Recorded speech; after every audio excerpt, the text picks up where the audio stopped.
Definitely appreciate that. Give 30 more seconds here.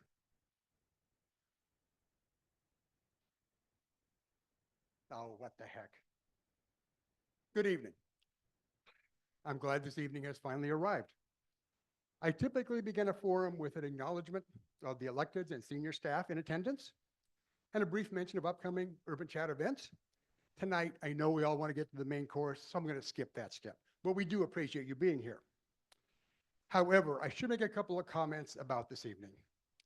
Know before you grow, the Committee of Urban Chat is first and foremost about education, hence the know. We're aware that land use and zoning can be complicated. Thus, our goal for the evening is to convey the information that we hope you want and need to make informed comments as the Appellation Hotel proceeds to the Planning Commission, and to convey as much of that information as we can in one evening. Thus, I've asked the presenters to be factual and to the point in their presentation and in their later answers.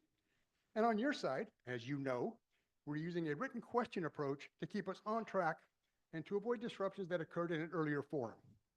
We're not happy with the written question format. It was hard to organize, it's hard to manage. I had to put a team together to vet questions, but it just felt appropriate for this evening. I hope we never have to use it again. Regarding the question forms, please pass any completed forms to the center aisle. We will have somebody walking up and down that aisle. In fact, we can find a place for that person to sit once in a while. That'd be nice also, but we'll collect those from the center aisle. If you need any more question forms, and you're welcome to ask as many questions as you want, just raise your hand, wave, somebody will get you more forms. Consistent with the written questions and concise answers, there should be no clapping or booing to any of the questions or responses. Are we all good with that approach? Yeah. Oh, I love that. I was going to ask a question again. You already concurred. Hey, I'm good. Thank you. In conclusion, the goals for the evening are to finish knowing more about the hotel than we did this morning, to have perhaps modified a few opinions, and to be better prepared to give informed and effective comments at upcoming public hearings. We expect to conclude no later than 9 o'clock. Maybe earlier if the questions are waning down, but 9 o'clock is going to have to be a hard stop. I think we all have lives to get back to. With that, I'm going to turn the evening over, for now at least, to Ebbie Nakhjavani. I know, I can't believe I still stumble over that. Ebbie is the president of EKN. He's a registered civil engineer, and we all know registered civil engineers are the coolest people. And he will kick things off. Thank you very much, Dave. Thank you. I want to especially thank Dave and the team at Know Before You Grow for organizing this meeting, and all of you for coming tonight. Just to give you a little bit of a history, I think, before we really get into the project itself, and some of you, I see some familiar faces and people that I haven't met before, and nice to meet you all. Ebbie Nakhjavani, I'm founder of EKN Development Group. We also have a sister company, EKN Engineering, where we have about 180 employees in that company, and we work in the power industry, so quite different than what we do in development. I graduated as a civil engineer and started working for a development company. That's where I learned development at Simon, and then I started my own company, both companies, engineering and development. And our power consultation is actually with a company you're all familiar with. We work a lot with PG&E. We work a lot with Southern California Edison and those kinds of companies, and we use AI to predict risk. And I think I can definitely claim that we've helped avoid a lot of blackouts and fires potentially, and explosions. It's a discussion for a different day. So on the development side, we're a smaller, much smaller group, and it's my passion, which is why we have the development companies. And both my sons work there, and we're a generational company. I met Ross Jones, who still currently owns the property.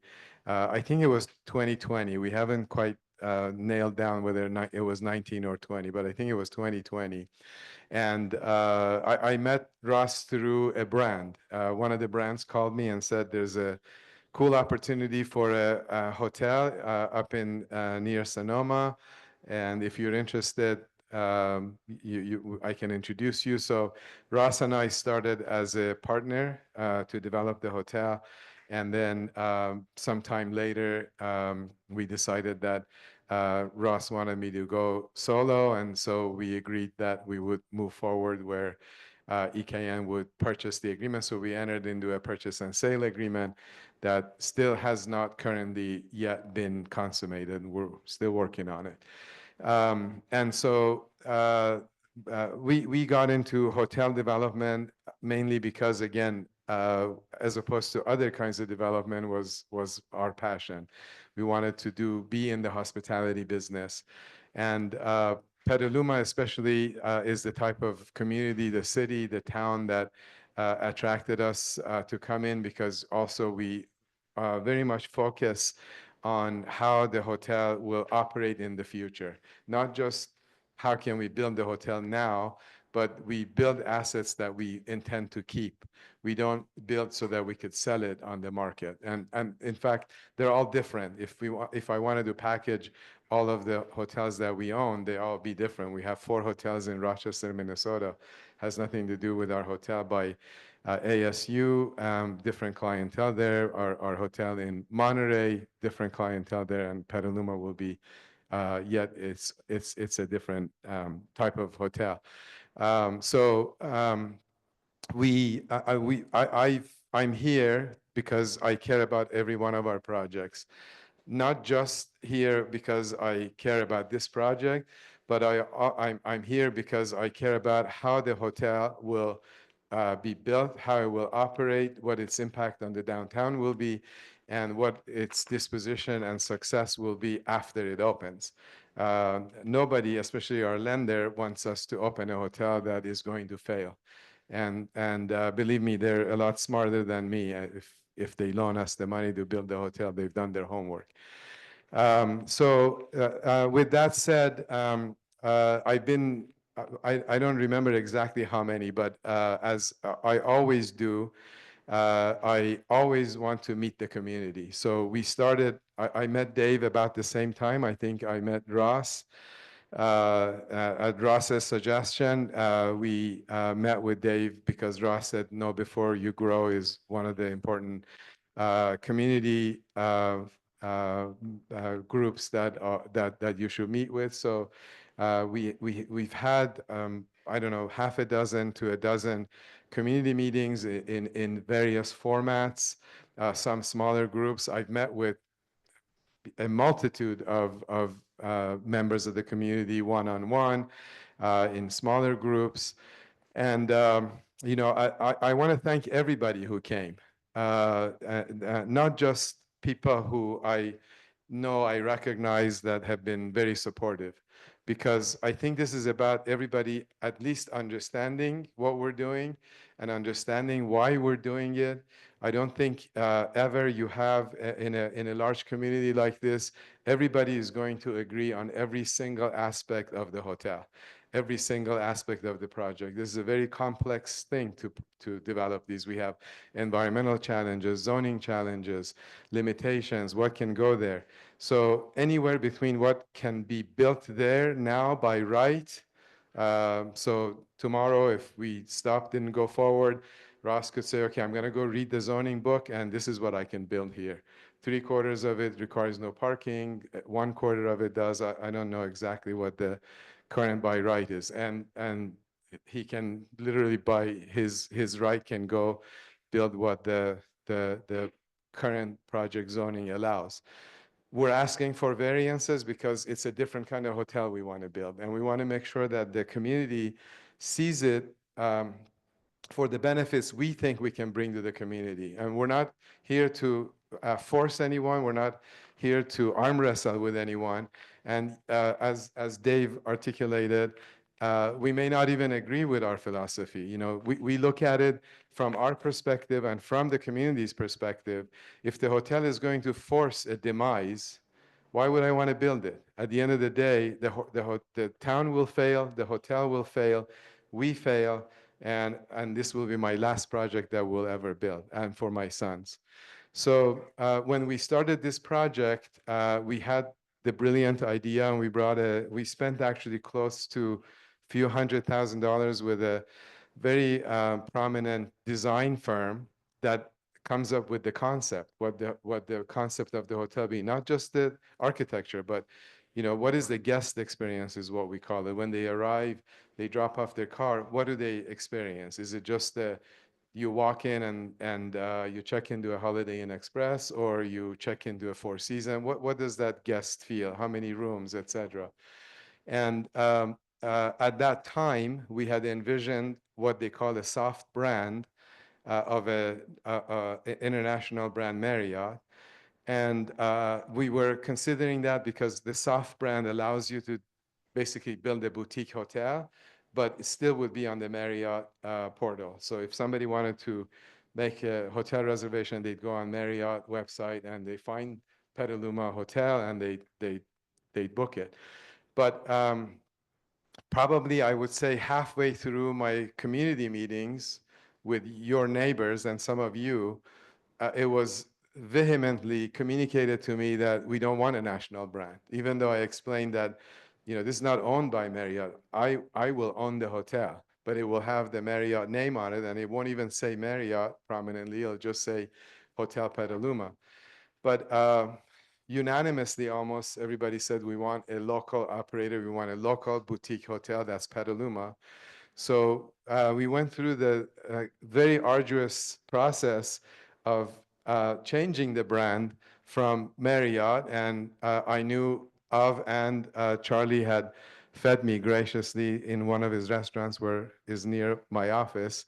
And Charlie Palmer and Chris Hunsberger, obviously his reputation in the industry precedes him.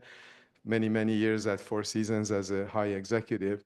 So with that kind of credential, being local, understanding wine, understanding food, understanding sourcing food from locals, we do this at every one of our hotels. We have two more that we're building that we're very much encouraging the food and beverage to source everything locally.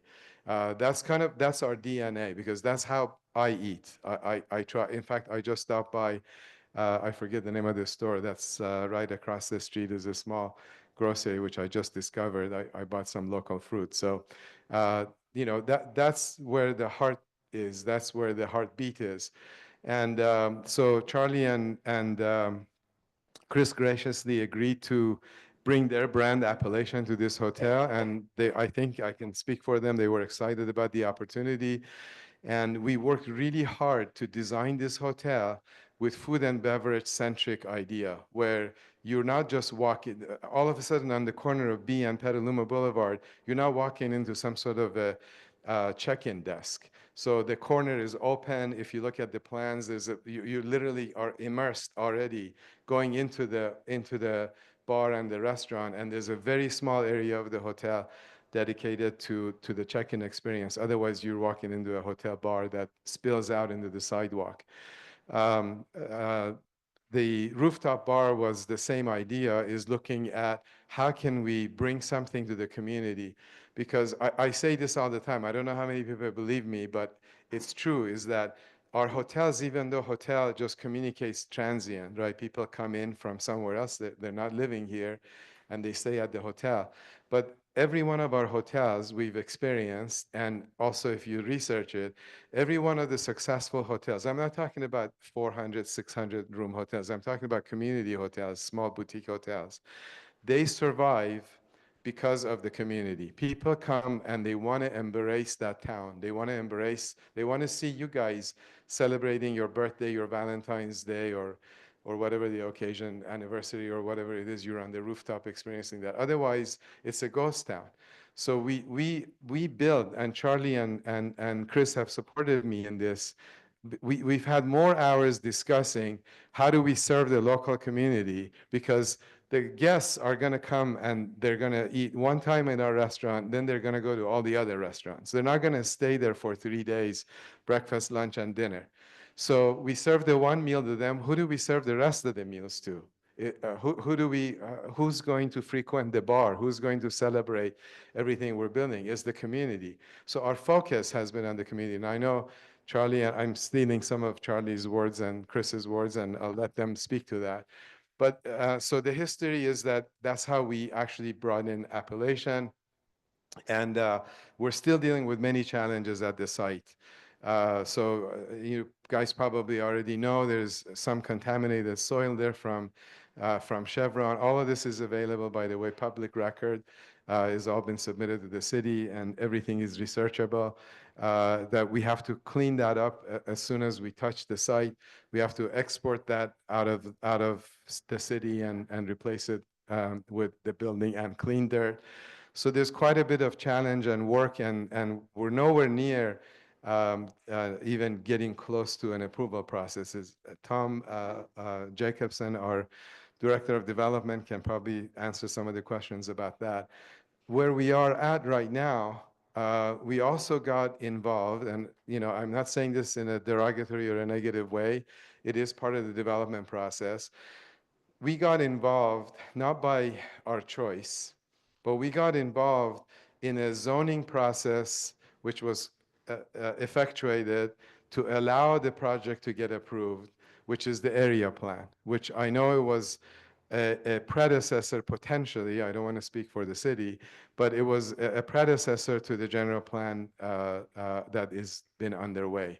To be honest with you, I have no dog in that fight at this time. In the future, when we build the hotel as a member of this community, we will. We want to know that there's an orderly approach to getting the project implemented and an orderly approach to develop around us. We want to know that all of the incredibly large tax revenue that is generated by the transient occupancy tax is appropriately spent, and it is spent in a way where it promotes business and creates a burgeoning downtown Petaluma especially. So all of this that we're currently going through is really not our doing. If the city had found a way to say, okay, here's the approval for the city, we'll open it up, we'll discuss it, what can be done, but there are legal barriers, there are impediments that we have to deal with. And so the area plan was proposed, and in fact, I believe it exceeds what we need, if I'm not mistaken, for the hotel. So from what we're concerned is that we are going through the entitlement process right now with the city. I don't know all of the exact ins and outs. Tom can get into that. But historically, that's how we got here. So this is probably one of many community meetings that I've had. We really care about this project. We really care about building the quality of the project that is in keeping with the type of projects we do. We owned a bunch of, or a few, sort of what they call select service, which is, just a desk you check in and it's, the quality can be supported, just stucco building, etc. We sold all of those because that's not our DNA. Those are not the type of assets we want to keep. So having said that, I don't know if I left anything out, but I'm here tonight. I can answer any questions. I'd like to turn the mic. The one thing I do want to also mention very quickly is financing is an extremely complex thing. And you can't always necessarily rely on paper and media. They don't, I give very, very few interviews because I'm often misquoted and misrepresented, and it's always twisted to whatever story that is being told. However, we have a very complex project in Lake Tahoe. It's a very heavy lift for any period. It's a $730 million project. It's a Waldorf Astoria that we've already signed the agreement with Hilton couple years ago, 3 years ago. It has luxury residences, Waldorf Astoria hotel rooms, about 18,000 square feet of retail. It has gaming, you name it. And when we went to raise capital for this project, we brought in friends and family. Half of them were investors with us already in Rochester, Minnesota, not New York. And they came as a what they call a convertible debt. So they come in as debt. So it's a friend that loans you the money and says, after so many years, we convert that to equity, we become your partner. And unfortunately, as life has it, not everything always goes to plan. The patriarch of that family that helped raise all that money from the friends and family had a passion for flying. He had a beautiful jet, which I had flown on many occasions. And he crashed on the way to LA to go watch the Rose Bowl. And there were two other people on board the plane. And he unfortunately died a tragic death as a result of that accident. And everything for me changed after that, because all of his friends and family demanded that they wanted to be out. They weren't patient. They didn't want to extend. And it just got us into this vortex of dealing with heirs and a myriad of legal. If I told you this story, we'd be here for 5 weeks, and I guarantee you guys will all be crying. But we're working through that. We haven't given up, and what they did is they were forced actually by only one of the lenders of the group to file a notice of default because she was impatient. She said, "I want my money now," and so. I don't really like to have a gun to my temple and be blackmailed. And so they threatened me to basically take actions that I didn't think it was in the best interest of my investors and my family and our partners. And so I basically said, go ahead, if you want to file a notice of default and smear my name, and you think that that's going to make me cave in and do what you want, it's not going to work. So there's a notice of default on the property in Tahoe. We're working through it. Hopefully we'll succeed. I don't negotiate with terrorists, so hopefully that will pay off on this one. With that, I'll hand over the mic to Tom Jacobson, but I'll be here the rest of the evening for any questions that I could answer. And again, I really appreciate you guys coming.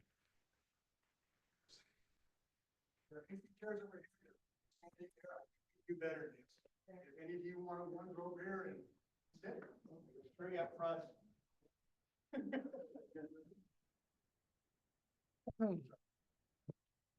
Once again, my name is Tom Jacobson. I work for Ebbie.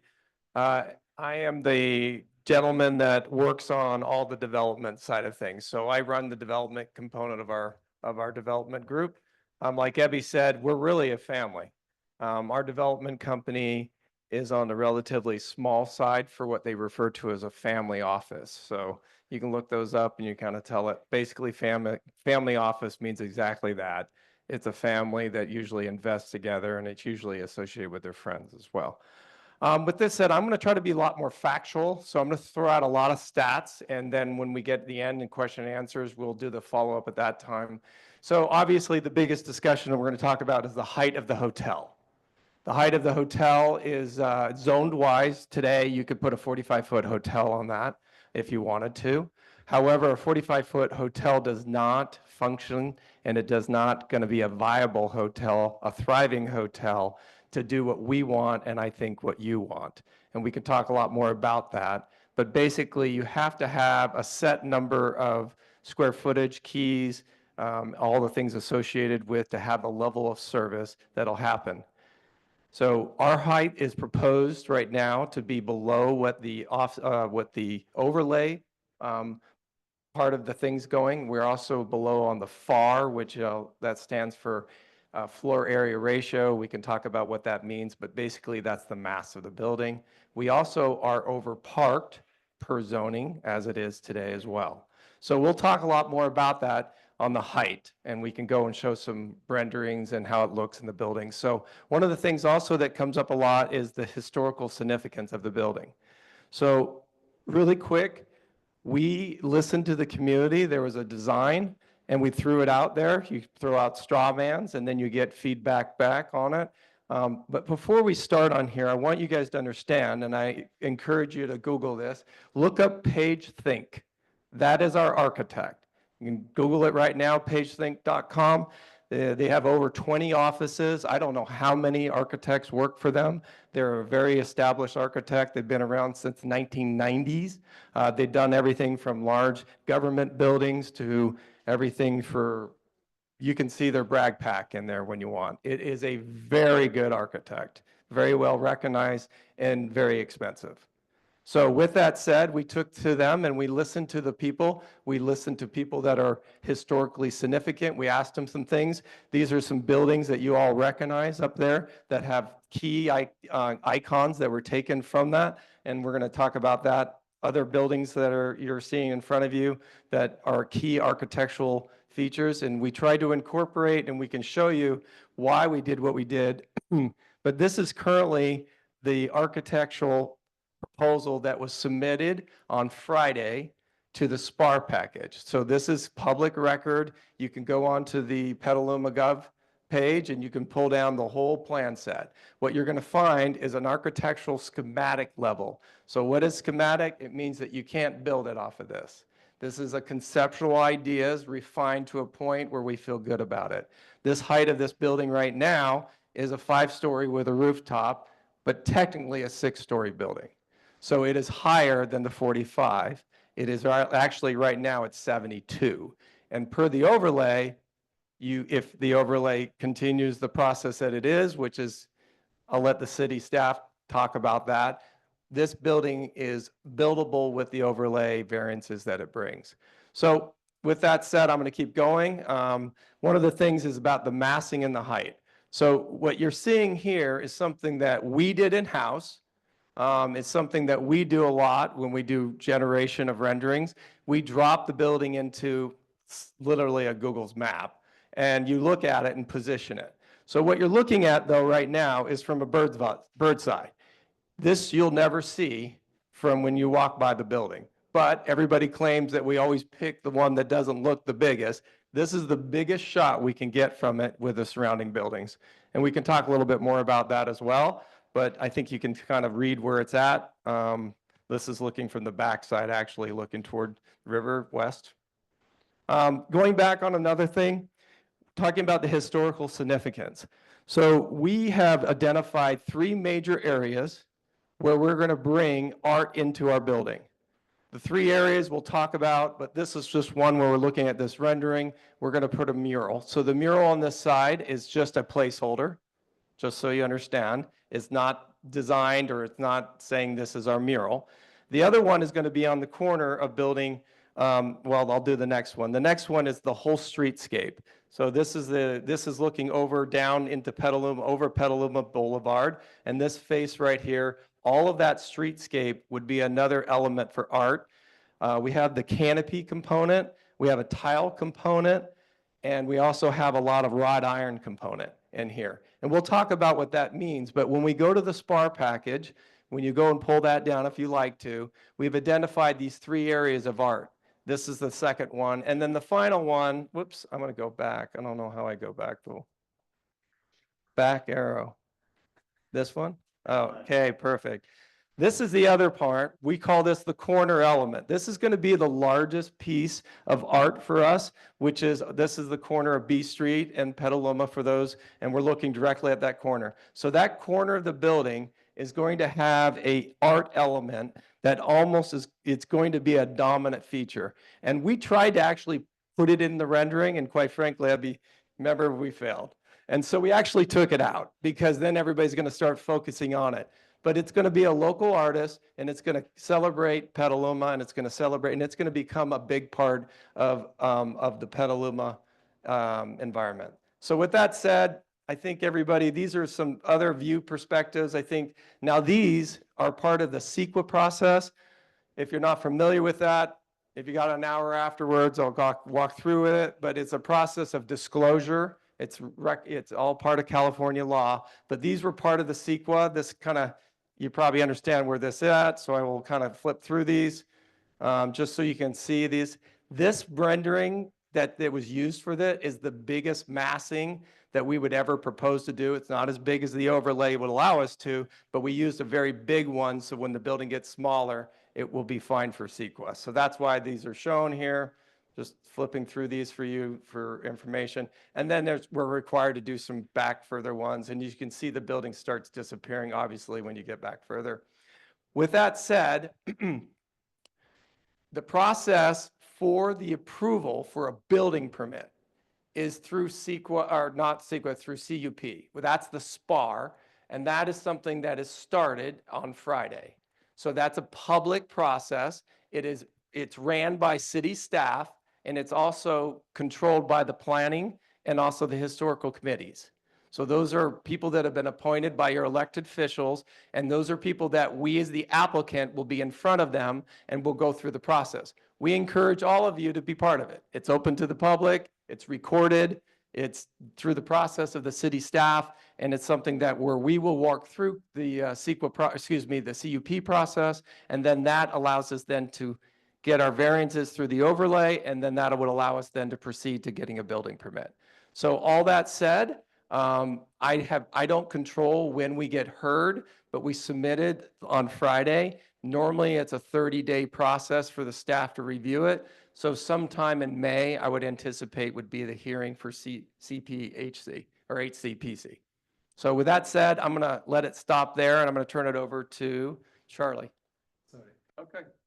I actually want to, really quick, I won't be long-winded, but Tom jumped over a couple of key items here that as part of the CEQA process, this is not exactly how the building started. We worked really hard, and I think you should know that the city staff pushed very hard on making sure that the building fits in this area. So there's a number of iterations that we went through, but I want to highlight a couple of things. First of all, is if you look at, when you call this a 6-story building, first of all, I think of it as a 5-story building with a rooftop bar, because the bar isn't another story. It's just a place for the elevator to come up, and there's a bar, and then the rest of it is just seating area on the rooftop. And standing just past the theater, you can see, I don't think that building necessarily is overwhelmingly big, but again, that's a matter of opinion. You can judge for yourself what you see. But as you can see, the 5th floor was set back quite considerably for that reason, so that it doesn't register as a whole floor, and the bar almost disappears. And this is during winter, so if all these trees had foliage on them, if you look at almost all of the views, actually, in the summer and in the spring, this building is almost going to be masked completely from most of the viewpoints by that. And even when you come that close to the building, you can see the 5th floor is set way back, and you almost don't even see the rooftop bar. So, and this is basically what the CEQA process wants to analyze. And the corner, as a human being would experience, I don't know how many times you walk downtown Petaluma and you stop by a building and you looked all the way up to see what it looks like. So you're either looking at the building from a distance, or when you're up close, you're really looking at the storefront, which is where we spend 90% of the time, making sure that as you're walking on any of these streets, the storefront, or what we call the first floor, the ground level, is going to register like all of the rest of Petaluma. So a lot of effort went into that. And again, from in front of Wild Goat, again, you barely see the rooftop bar, and the 5th floor, again, is set back quite considerably. And again, if the foliage was there, you would not see 90% of the hotel from this vantage point. And I know there's a lot of other massing studies that are quite significantly exaggerated that are put out by other people. These are 100% accurate, done by a consultant for the CEQA process. So this is exactly what the hotel would register. There's no monkeying around with the dimensions. And again, here, as you're approaching the gateway into town on Petaluma Boulevard going north, you don't see that the 5th floor is set back, and nobody would even see there's a rooftop bar there. Again, there's no sixth floor there. And when you go one intersection even further, if the trees were in full foliage, you wouldn't see the hotel. Through the trees, you barely even see the hotel. And that's only 2 intersections away from where the hotel is. So I just wanted to add the significance of having gone through this study for the purposes of the public review as to what the hotel would look like there. So Charlie, sorry, I'll give you the. Oh. Charlie, Thanks. I wish you would stop talking. Hi, my name is Chris Hunsberger, and I'm the COO of Appellation Hotels. And Charlie's going to speak in a few minutes after me as the CEO, and we're both co-founders of the company. First, Dave, thank you for hosting us tonight. We always appreciate the opportunity to get up in front of the community and have a chance to talk about things and hear from you. And secondly, I wanted to say to Ebbie and Tom, thank you for bringing us into the project. It's been an interesting journey, one that we didn't anticipate that would take this long, but that's okay. We want to get the hotel right. We want to get the project right. We want to make sure that we hear as many voices as possible in the community, and hopefully this is just one more meeting where we learn that much more about how we do get it right. Charlie and I have been at it for a while. I've actually known Charlie for about 20 years, I met Charlie when I was a senior leader at Four Seasons Hotels and looking for a great chef to run a restaurant that we couldn't figure out how to make it work. And that's where Charlie and I met for the first time. And he took a restaurant that we couldn't figure out and turned it into a restaurant that 20 years later was still a great success. Since then, we've become good friends. We started a hotel company about 6 or 7 years ago with a couple hotels, which we sold, and then started Appellation Hotels about 6 years ago. I'd like to say that, Ebbie, I wish we met you at the onset, but we didn't. We have a couple other projects that precede this.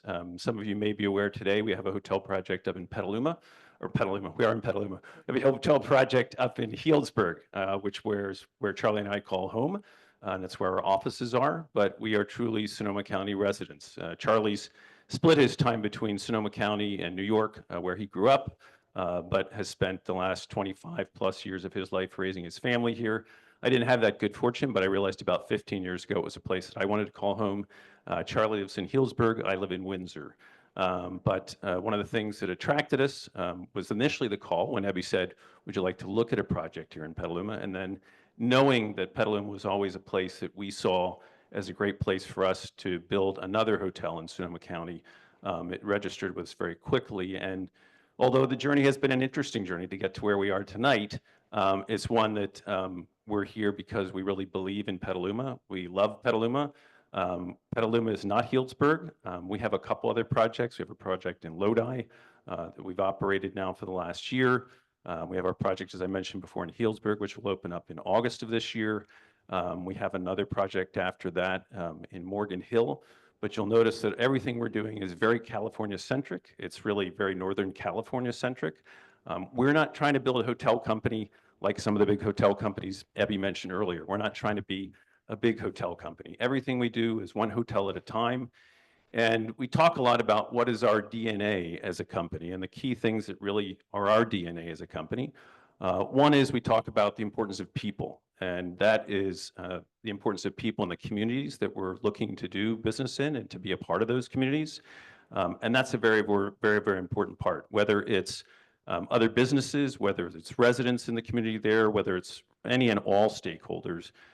We really try to spend time understanding that as we get involved with the project to try to get it as right as possible. So people is a very, very important part. We also, as an employer, our team, our employees are a critical part. The great news is there's a lot of great hospitality people here in Petaluma, and I would foresee that the lion's share of our team here would come from the community of Petaluma. And I can tell you, Charlie and I, having grown up in the business, we understand it's a tough business. It's an interesting business. It's one that we've spent our whole lives in, but really making ourselves an employer of choice is a very important part. We want to make sure that when we hire people, they're making a really respectable living. And that's one thing we can afford to do because of the fact that we're building a luxury hotel that affords us to make sure we're paying people a living wage in today's world. That's a very important part of how we support our teams and how we develop careers. Charlie and I pride ourselves on the fact that when we hire people into the company, we're looking for them to join us, hopefully, to be a longer part of a journey. And so the people, the teams we assemble in each and every one of these projects are almost always the primary group of that team comes from the community. And we really take great pride in seeing them grow up with us and then go on and do great things, whether it's with us or with other hospitality companies in the market. So Charlie and I have been at it for a while, and one of the things we also talk about beyond people quite a bit is that place defines us. And that's another key part of what our core values are. And I can tell you every single project we're involved with, we're intimately involved with our development partners, as we've been with Tom and Ebbie on this project for the last 3 years, and really listening to the community, making sure that we're really trying to get it right, and to make sure that it does look and feel and belongs in that community. I'm sure there's lots of opinions about, the current look and feel of the hotel, but we've spent a lot of time really thinking about that because we do want it to really embrace that. Beyond the physical side of it, I'm going to have Charlie talk about this in a minute, is also what makes our hotels different. There's a lot of nice hotels in Petaluma today. There's no doubt about it. We don't think there is a true luxury hotel, that of what's being proposed, and that is what's in front of you tonight. And the things that we do a little bit different is we really think about the programming, the experience of that. And one of the things that's really important to us in that programming is how we bring the community into the hotel. So in every one of our projects, we work with local makers, we work with local artisans. Anyone that does something is a part of the fabric of that community. We want them to be a part of what we're doing in the hotel. We call that our crafted program, where we bring people in that are those key stakeholders, those key part of the community that we know, whether it's locals that are looking to connect with those people, or very importantly, people that are visiting the destination, they love to interact. And so that's a part of what we bring that's a bit different. It's very experiential. We focus a lot on the experience the guest is going to have staying at the hotel, or that you, as someone who lives here in the community, is going to have when you come and frequent the hotel. The third pillar we talk a lot about is food connects us.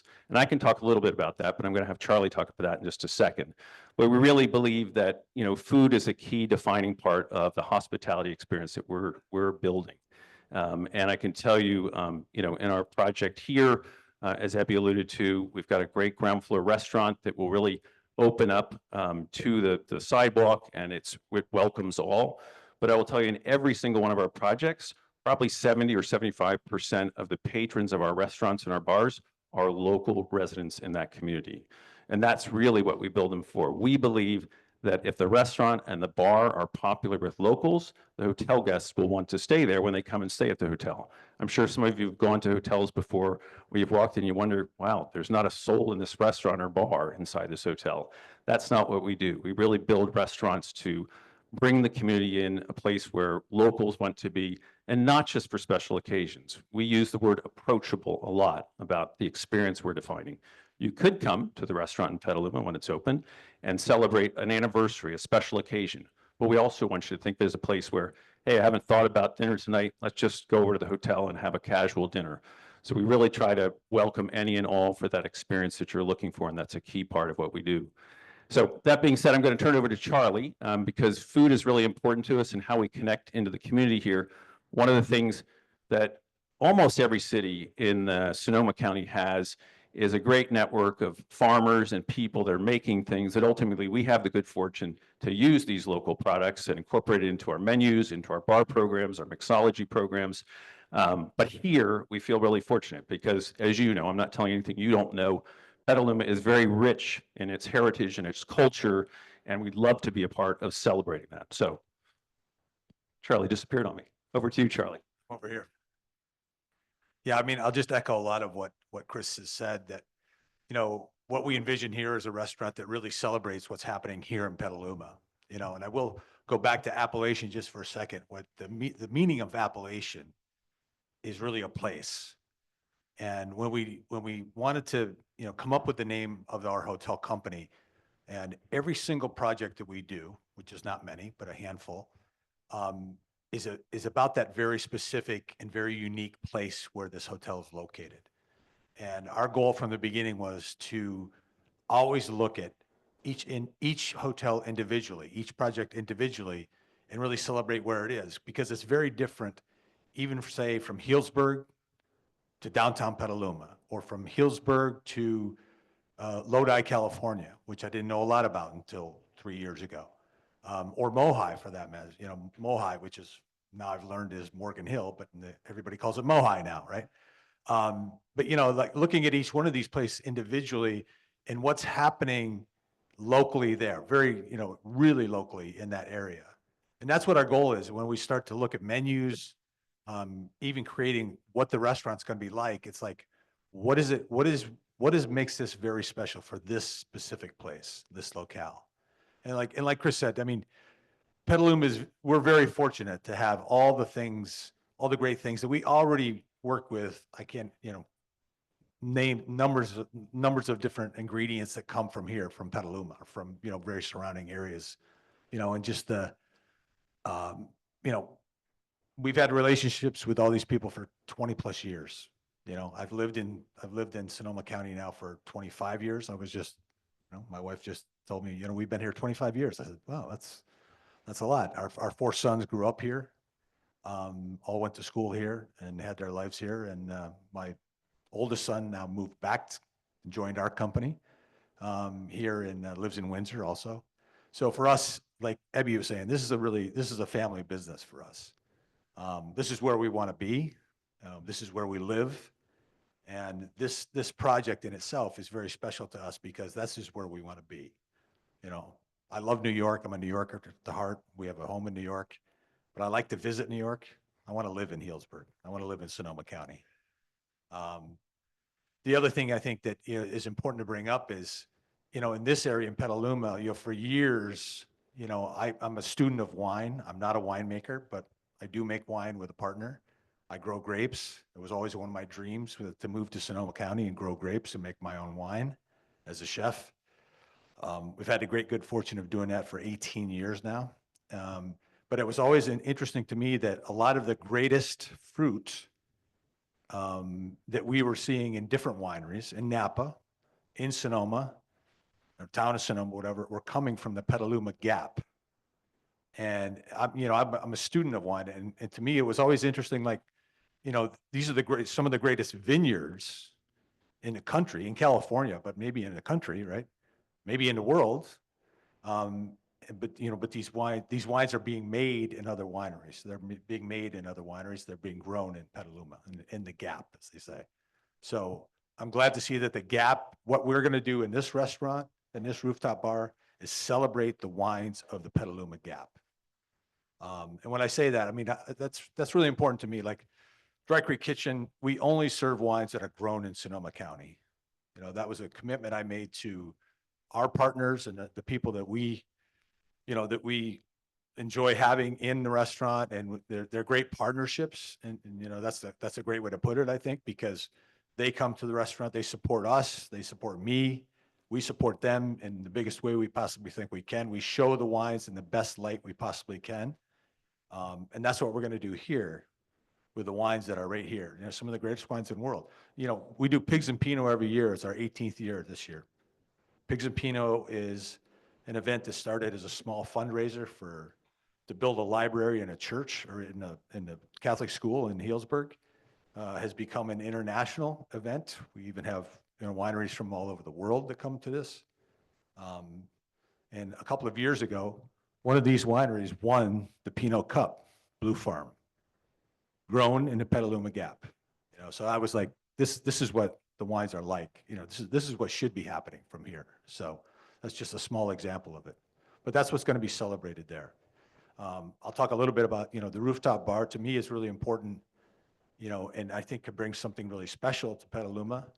And not just to have a rooftop bar, but it's a gathering place. It's a place to go meet people. It's a place to come together.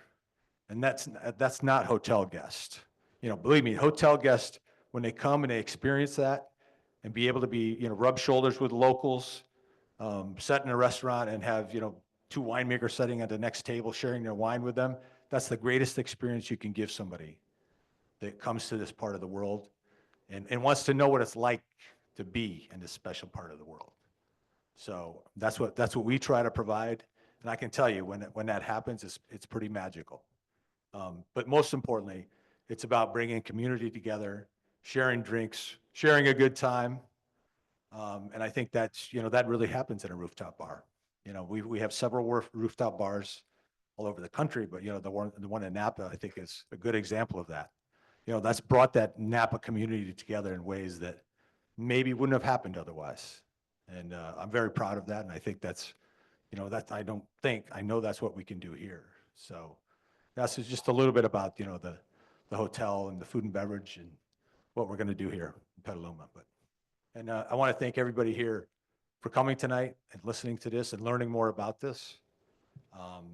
We have a lot of friends in the audience here, and our provider will be, our bakery provider will be Della Fattoria, because I can't get that bread up north on a daily basis, but I know 3 blocks away, I'll be able to go, I'll go get it myself if I have to, to bring it down to the, I was gonna say, I might have to wait in line, right? But at least it might let me go in the back door and pick up my delivery. Yeah, you never know. But anyways, thank you very much. Appreciate it.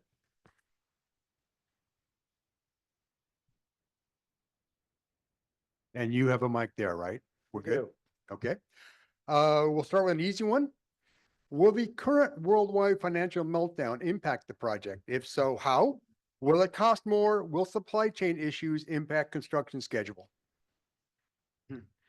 So the worldwide market will impact the project just by the fact that we'll probably end up paying a higher interest rate, and with the tariffs depending on where they land when we start construction, some of the materials that are sourced from other places might be more expensive. However, it really depends on timing. We're hoping that the plan works for the sake of the whole country, and that at some point in time that things will stabilize by the time we start construction.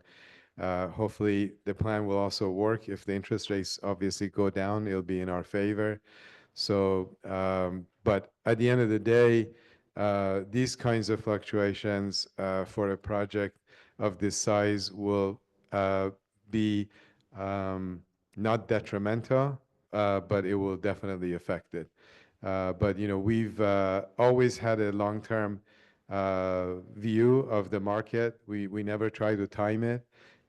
Sometimes we hit the low points, and sometimes we hit the high points, but it all, at the end of the day, kind of normalizes for us, and we take those into consideration.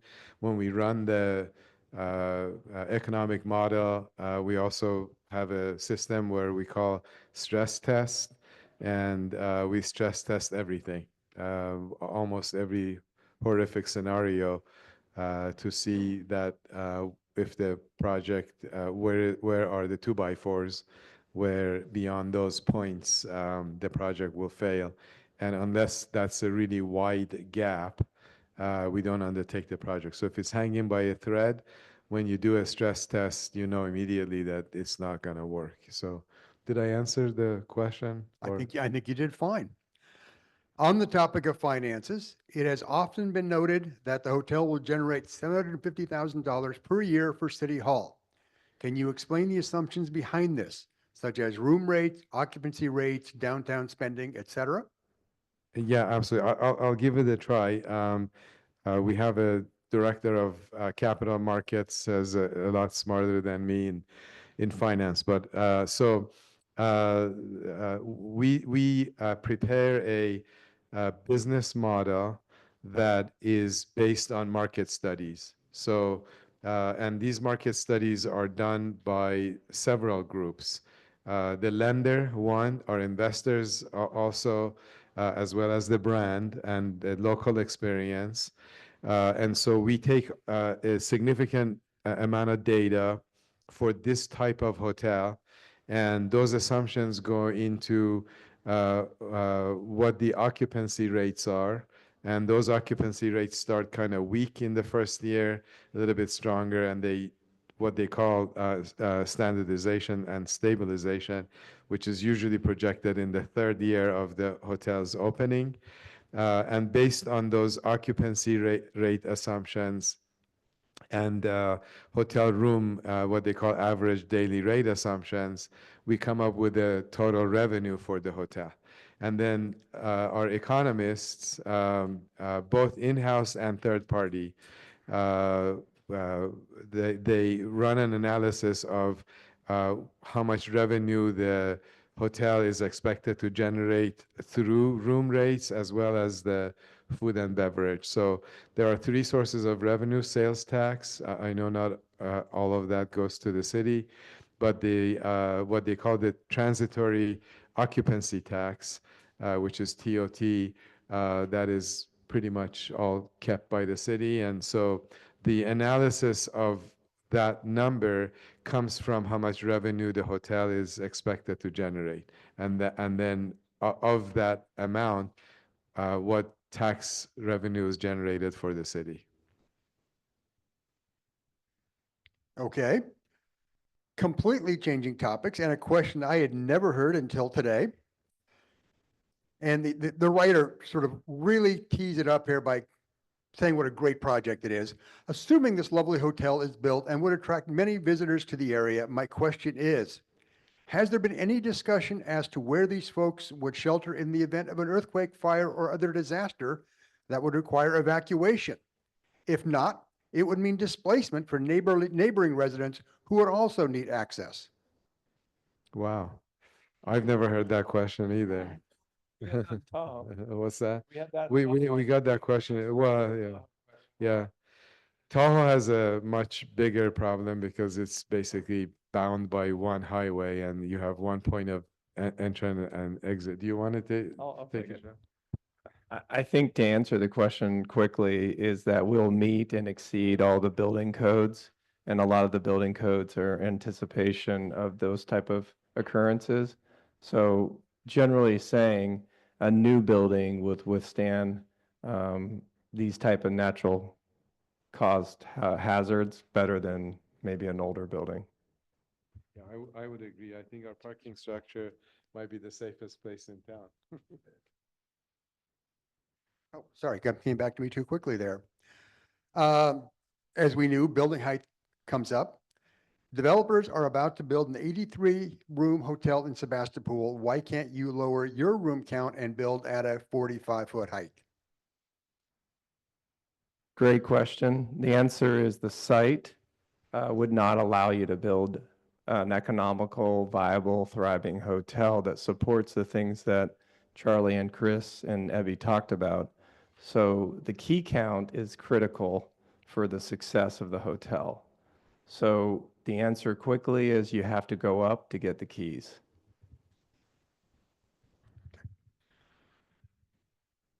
In a city where visitors look up and wonder at our historic downtown, what about this hotel design is worthy of being the gateway to historic Petaluma?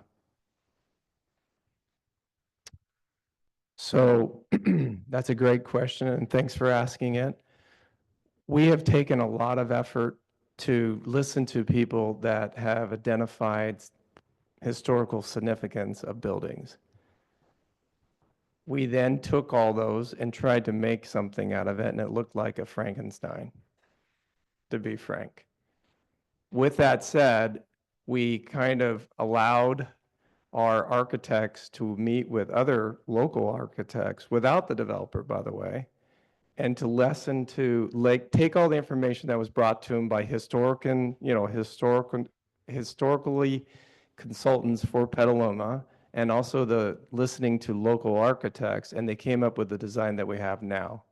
We feel that the design that is represented today will become an icon for Petaluma Historical.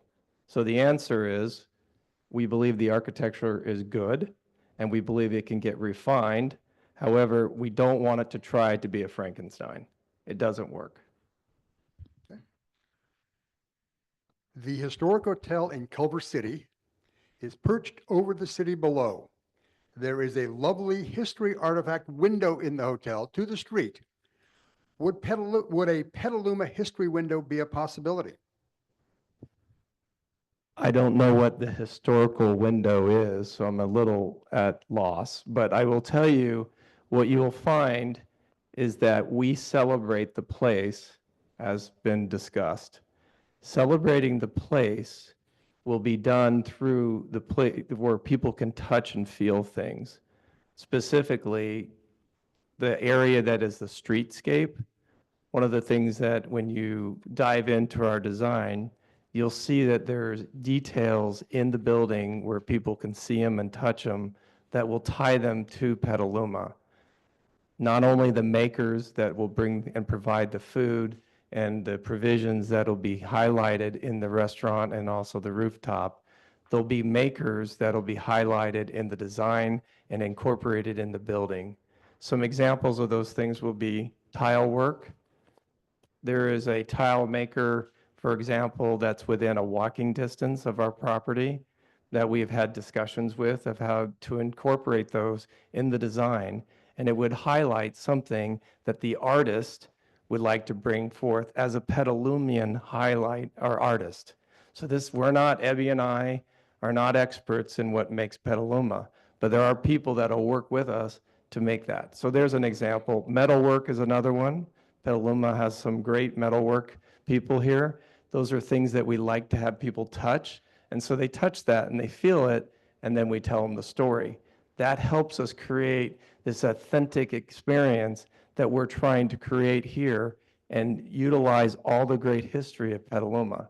So what we're trying to explain is the history of Petaluma is what makes it great. What's going to make this hotel great is incorporating that in our design and in the guest experience. But more importantly is having you be part of it. Like Charlie said, we can't make up the value add of the community supporting the hotel. So we need to make it a place that you want to call home.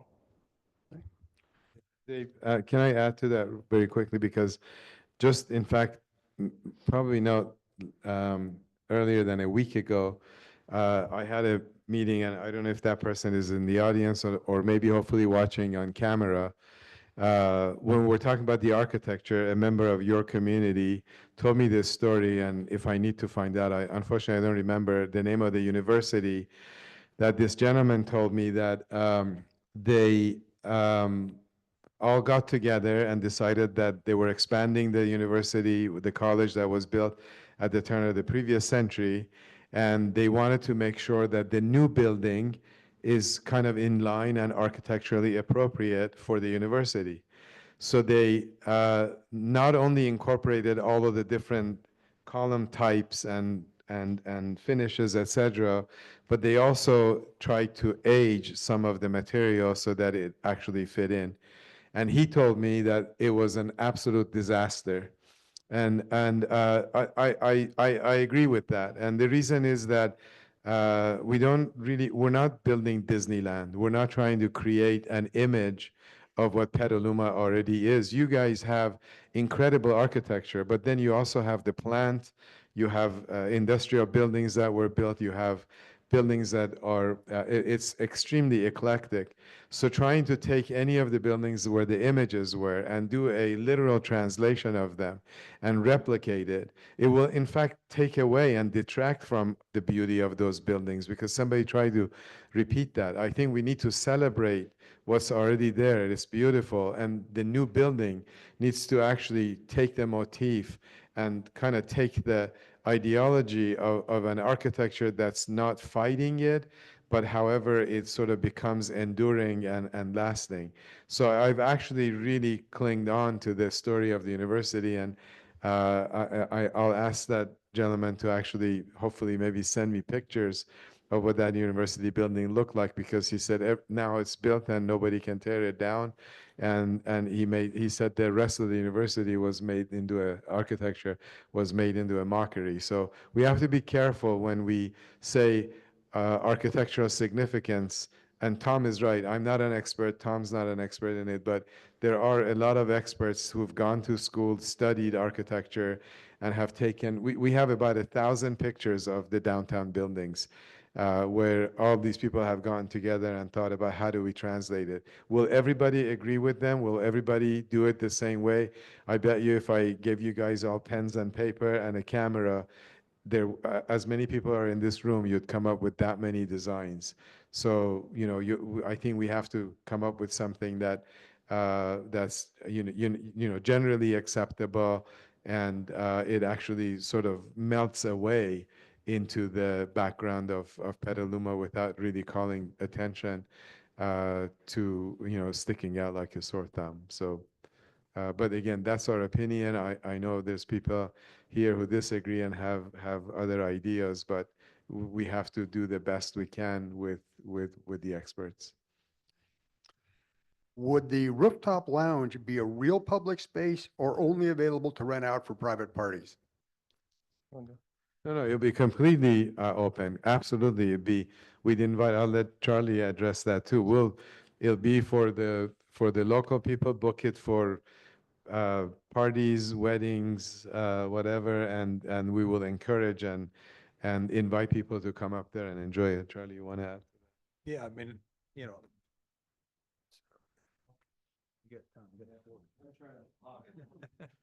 No, I mean, I see the rooftop as really a place of celebration, whether it's, a group of people getting together to celebrate a win at the softball field or, somebody's graduation or we're just celebrating life in general. Sorry, But, drinking age at the cell. drinking age, yes, drinking age, yeah.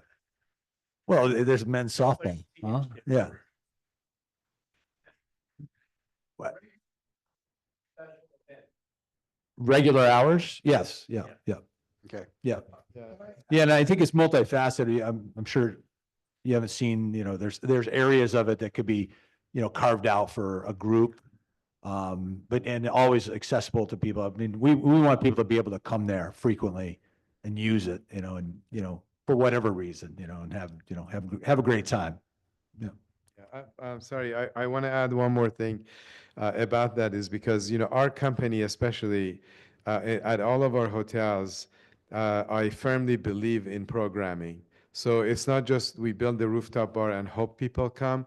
There will be continuous events, paint and sip and learn how to cook, mixologist, music coming from local. We don't necessarily try to bring Bruce Springsteen every time. It's, kids from high school, people who are, have talent. We have talent nights. It's really just, again, creating events where people can come together, and it's called placemaking. Staying on the topic of rooftop bar, how will you mitigate noise disturbing neighbors from the rooftop bar? Great question. There are ordinances that attribute to noise and we'll follow those. But more importantly, the rooftop is actually set back, as Ebbie stated. It also has a large railing around the outside. You don't see it on the renderings because it's glass. So that'll help contain it. There is a component of the rooftop that it can be enclosed because it's not always beautiful, sunny, shining here. So it is also, noise could be contained after those hours. Okay. There has been consternation about the proposed 58 parking spaces versus 93 rooms plus restaurant. Can you explain how the parking count was determined? Absolutely. This site is a little bit unique in the sense, I think Ebbie pointed it out earlier. There's a large portion of the site that does not require any parking per zoning today with no overlay. We're actually building the hotel underground parking. It actually exceeds the code that's in place. However, we feel very comfortable with the parking that we are providing for the site, and we believe it'll be satisfactory for us for our operations. We also are looking for, I will point this out, is once the hotel gets underway, if there is a parking problem, we'd be a great advocate to join hands with a local community to solve the parking, if there is a parking problem. And I will add to that Urban Chat has been working on parking reform. It's something we've been pushing for years. So yes, we'd be happy to be part of that effort. Why are variances necessary if the design is allowed within the proposed overlay? Did I try that again? Well, why are variances still necessary if the design is within the proposed overlay? Great question. Maybe we misspoke when we said variances. So the overlay, just to back up, is a process that was laid out by the city staff and supported by the elected officials to provide the area, the FAR specifically, and the height, the floor area ratio, which is basically the massing of the building per floor divided by the size of the lot. So that FAR actually is asked for is right now a 6. Our hotel is actually smaller than that. The height was based off of it's based off of not our building, but it was based off of building types, where there's a certain type of height that you change when you go over 75. So 75 is a typical overlay component when you do infills. So the city relied on consultants that are experts in creating overlays. So the height was 75. It wasn't based off of our hotel. It was based off of historically how you do infill overlays for projects like, or for the cities like Petaluma. And then the FAR was based off of also historically what you want to do if you want to try to generate economic growth as infill in cities in California. I don't know. So the question about a variance is we would not need a variance with the overlay. Our actual hotel is less than on the FAR and the height that would be allowed by the overlay. As I'm not here to speak for the overlay, but the overlay now is focused down to one area called A, which is 2 blocks, and our hotel is in one of those blocks. Okay. What percent of revenue would come from the hotel and bar versus what percent of revenue would come from the restaurant and bar versus the hotel? I'll take a bet at it. Like Ebbie's, I don't know if I have the numbers, but I can tell you the hotel will generate 2 types of tax to the benefit of the community. One would be strictly property tax. We all pay property tax, including as commercial. But the most significant one is the TOT, transient occupancy tax. That would be completely generated by the hotel keys. So when you pay your hotel bill of $500, there's a tax that's regulated by the city, which then would be collected by the hotel, and then it would be paid like your other sales tax. The food and beverage component would also have a property tax component as well, but it would be substantially the sales tax component. So I can't tell you the exact numbers of how you would split up the 750, but those are the 3 generators. Okay, I'm not sure this question was asking about city revenues. I think it was asking about your revenues, hotel revenues. Our revenues. Oh, I apologize. The number. I don't have that.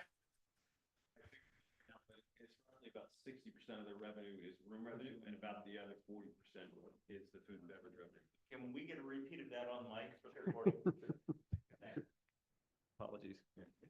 Just to repeat, the revenues are roughly about 60% are room revenues, and the other 40% would be the food and beverage revenues to the hotel. What would be the average price of a meal at the restaurant and bar? For Petaluma residents or for people? Yes, Both. exactly. If I remember, our original projections, a dinner check average is $66, I believe. No, that's an average. So, we do everything by averages, and the breakdown of beverage to food is about 30% beverage and 70% food, The rooftop bar is a little bit different. It's the breakdown is, I can't remember exactly what the check average and these are all just projections because you don't really know until you operate it, right? But the rooftop is obviously less food. The menu on the rooftop will be more of a casual, like, grab a quick bite with drinks. I mean, you can have full dinner, of course, if you want there on the rooftop, but it's meant to be more of like a gathering place and, sharing of things and, that thing. So I think we had the check average up there at about 40. I'm going to say $40. These are dinner check averages. And if Charlie is the entertainment, that number will drop significantly.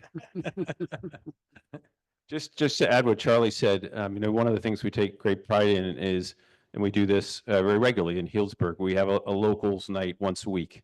And I can tell you it's jam-packed. If you've never been to locals night, which is now Wednesday or Thursday night in Healdsburg. Thursday night at Dry Creek Kitchen, it's almost exclusively locals, and it's probably the hardest seat or table to get in town. That's very attractively priced. And to those projections Charlie mentioned, you should also keep in mind, there's people that go there and have a 3 and 4 course meal and they might be spending $100. And there's people that go there and sit at the bar and have something very casual and might be spending $25 or $30 and everything in between. So it's really kind of what you're going there for and the experience. But it is a elevated experience that we provide, especially in the restaurant, that allows you a lot of latitude as to what you want to spend that night to accommodate your dining desires.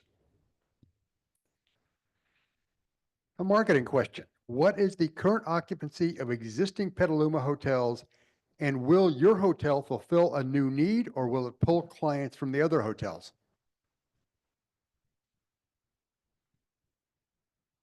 Thanks for the question, Jerry. He's the person that asked that earlier. So the question is, we have existing hotels in Petaluma. They are not operating at full capacity. Why are you building another hotel? And the question is we're offering a whole different experience.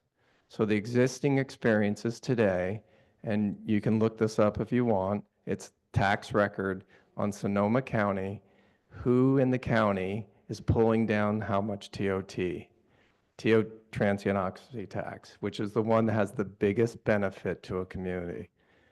Right now, Petaluma is not getting its fair share.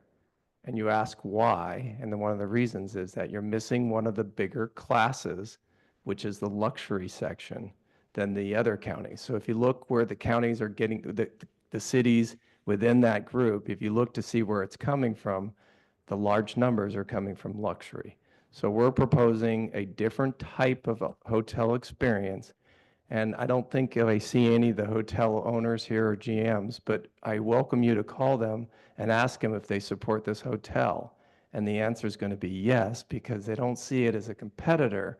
They actually see it'll bring more people, and more people will discover it, and they'll bring more people to their own properties. Okay. Petaluma will soon open 3 cannabis dispensaries. What does what will be the hotel policy on consumption in the downstairs area or on the rooftop bar of both infused drinks and inhalable smoke? Are they sharing or? Yeah, we follow whatever the laws are, the local regulation is. But can I build off of that for a minute? Sure. We'll make sure the garden is thriving on top. This is a very political thing, but if you go look where dispensaries are coming, there's a very specific building type that they like to rent. And if you look at what's available in Petaluma right now, there's a lot of those type of buildings. So you're very attractive to those who open those type of dispensaries. Excuse me? Yeah, I don't know what the city policy on that. That's not our business, to be honest with you. So anyway.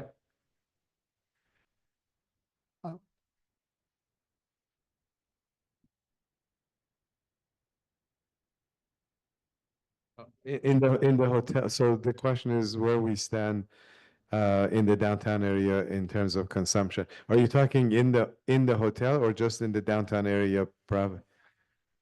Yeah, in the surrounding area, we literally will follow the local regulation and the laws. I don't think, we don't try to take a stance in, changing the laws unless it becomes an issue and we become part of the community, and as a group making decisions, we can always render our opinions, but there's general trends in every community. Some are more protective against it, and there are some communities that are more in favor of it. And I don't think I myself, I don't know about my partners, really know what the local sentiments are.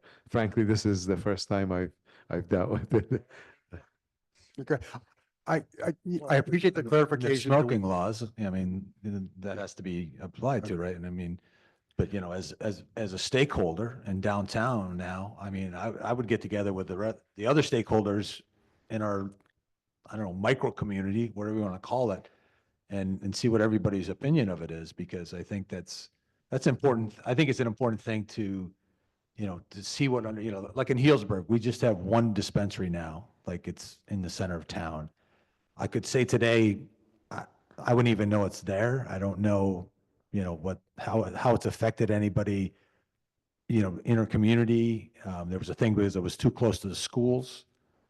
They thought that was, I think, I agree, it's probably not the best place for it, right? But I think, you know, that's a community thing that should be talked about, you know, I believe.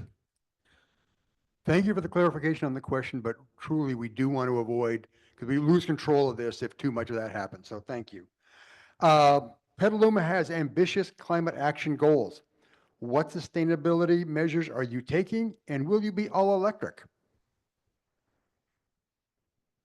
Well, if we are, however, I can tell you, we are looking, well, we'll follow all of the codes and the responsibility. Title 24 is a unified building code, but it's also something that California is built upon as far as renewable requirements and also for certain levels of efficiency. So once again, we'll meet all the codes, and I will tell you the codes associated with California make pretty much anything that gets passed today on a building a very efficient building. And the answer is yes, we are all electric. I'm to the chagrin of the chef, by the way. Through design and programming, how will the hotel accommodate and invite young families with children as patrons?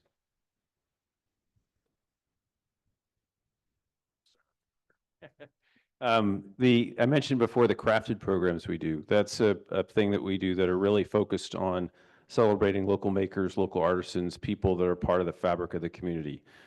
Today we're doing them, we've been doing them for the last 2 years in Healdsburg in anticipation of opening our property there. And I can tell you those classes today, people bring youngsters to those classes. We just did one with a local gardening shop that's a stone's throw away from our hotel in Healdsburg. And it was kind of an interesting mashup of the gardening team there working with our culinary team. So we're taking a lot of the things that they're growing at that particular nursery and actually incorporated that into a light food offering. But we had people bringing their kids to that program, and we had people that are much older than Charlie and I there too, and everything in between.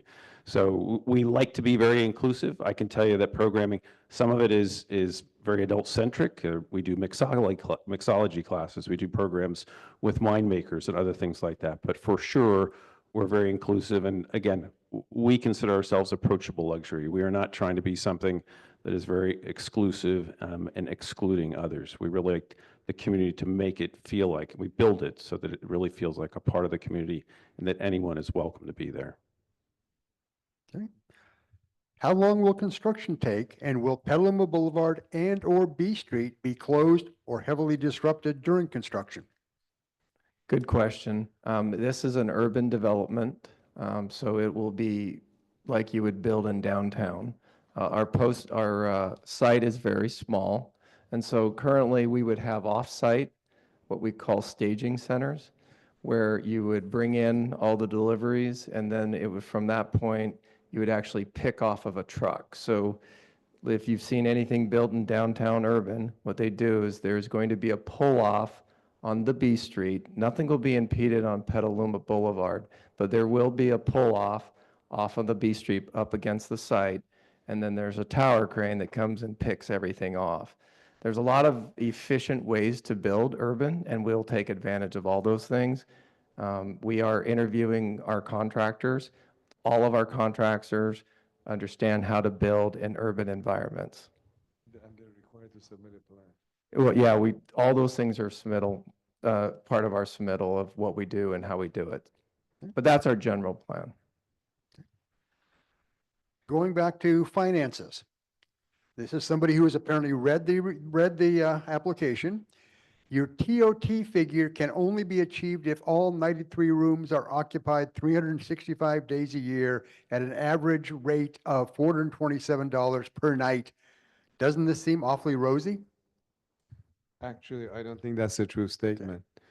So we can get back to that person. Feel free to contact us via email, and we'd be happy to have a detailed analysis with you. But I don't think that statement is true. And one that I think you know, or you were aware was going to come up.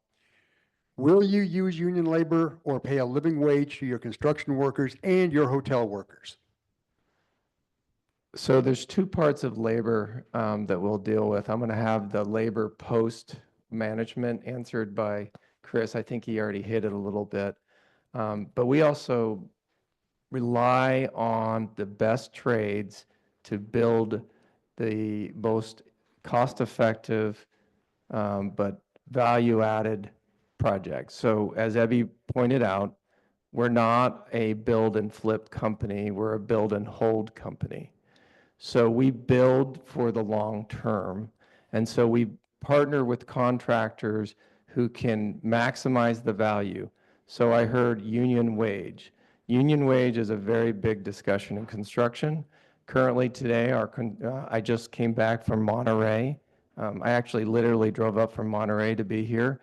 We have a construction project that is not a union project, but there are union people working on our site.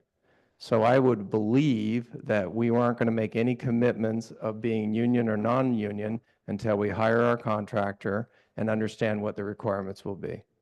As far as ongoing operation, I defer to Chris.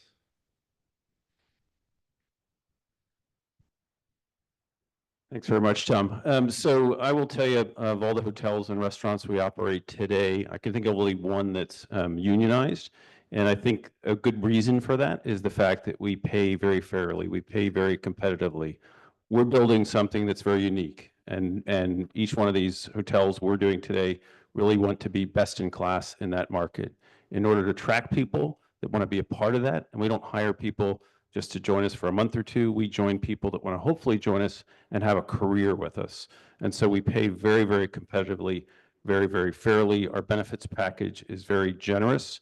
And with that, we've not had issues today where our employees have elected to bring in the union. It's really a choice of the employees at the end of the day. But we open up non-unionized, and we do a great job, we think, of really taking care of our team and giving them opportunities to grow and develop within, and pay them very fairly and very competitively, so that in most cases there's not a need for them to rely on a union to represent them. Okay.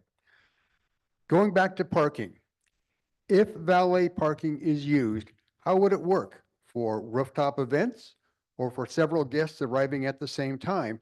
How much traffic volume would be created by valet parking? So first off, it will be valet parking completely. The valet parking system is worked out in the sense that there is already identified drop-off zones. There's also a route that the valet drivers will use to get to the underground, so they will less impact the flow of the driving. That's all part of CEQA, and if you would like to see there's a exhibit that was associated with that, where we can provide that on our webpage. You can see the exhibit. What was the other question part, Dave? What will it be impactful of how it works with the rooftop? Well, I think, yes, sorry, I was distracted for a moment. That's fine. It was two I think that's questions. what you said. Yeah, rooftop events, a lot of people arriving at one Okay. time. So a lot of people arrive at the same, okay, great. With that said, our parking will be staffed, and it's designed that it would handle a certain level of turnovers. We don't believe that they would be impeded. Now, would the wait times maybe increase if everybody left at the same time? The answer would be yes, but we don't anticipate to be an issue with what we have designed. Is Appellation committed to the current design, or will they accept further input to assure congruence with existing downtown? I'll take a shot at it for the team. So we have a design that is submitted to the city, and it's going through the SPAR process. And that SPAR process would allow for additional discussions with city staff and also the general public and the applicant. Would we be willing to listen to that? The answer is yes. This one, I'm not sure how anybody's going to answer it, but what's on the menu, Charlie? Liberty Duck. Hog Island oysters for sure. John's a good friend. Some of the best, but I mean, the menu itself will be, like I said, it's a celebration of what happens here, and ever changing too. I think the most important thing for us is that every time someone comes there, they see something new, something maybe they haven't seen before, different dishes, different ingredients. Everything is so seasonal here that we're blessed with, the best of the best, right? We're getting Delta asparagus now. We're not going to see that in a month from now or 2 months from now. Yeah. So very ever changing, but the best we can get our hands on. And if we don't screw it up in the kitchen, it's delicious. Add to what Charlie said, just to give you an example of that and the commitment to that, we actually have been interviewing chefs for our property in Healdsburg, which will again open in August. Hope to see all of you there. But in the interview we did on Monday, we have the chef come in. He has a day to prepare, and he presented 7 dishes to Charlie and myself and our chief culinary officer and a couple of our other team members. But we make it really clear that we want it to be all about, as much as possible, about local ingredients. You should have seen the grocery list he gave to our chief culinary officer, which was pretty much every ingredient you could possibly imagine that comes from Sonoma County. I'm going to say probably 85% of the ingredients, of which every dish must have had, that probably had too many ingredients to be honest with you, but must have had 7 or 8 ingredients. And I'm going to say 80% of those were all local Sonoma County sourced. And that's what we do in our culinary programs. And it's always changing based upon the seasonality of what we're doing. So it's a big commitment. It's not something that, a lot of people like to say they do that, but it's something that, we really do, strive to make happen. And it's a key part of our culinary program. How did you determine the annual economic activity of 18.6 million? I guess that's another number from the application. Not true? The gross revenue of the hotel? It says annual economic activity. I would assume that would include activity outside the hotel. Oh, direct and indirect jobs? I think that was direct, indirect. Yeah, so that's basically, again, not my expertise, but there are prescribed formulas, and they count the number of employees that actually work directly and the vendors that sell directly to us. And then Della Fattoria buys flour from the flour shop, and then they sort of count that. And there's a method to that madness, and it's a computer program that calculates direct jobs, which we actually pay salaries directly to or buy merchandise directly from. And then those jobs have, secondary, tertiary vendors that are supplying to them. So that obviously the returns are diminishing as the source gets farther and farther away from the project. But that's how they calculate those. Okay. And they're generally, acceptable accounting methods. This is one with a long term attached to it. If the hotel is successful for EKN and for Petaluma, what would or could you do next to add to the economy and vibe of Petaluma? Oh, I love that question. I'll buy you a drink, whomever asked that question. Obviously, that's a vision we strive for. We're here for that reason. We're here to achieve that. And I believe, like everywhere else we are, and I say this genuinely, is we become a member of this community, and everything impacts us. New projects, new implementation of programs, how the TOT tax that's generated by the property gets appropriated, where is it spent?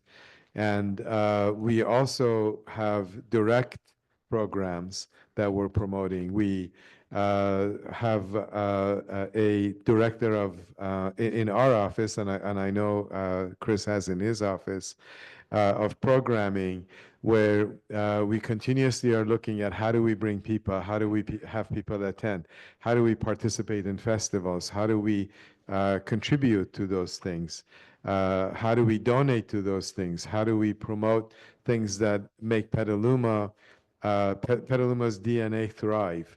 And only because every day, every even tiny impact we make on the hotel, it has a everlasting impact on its future and its growth. So we don't build and disappear.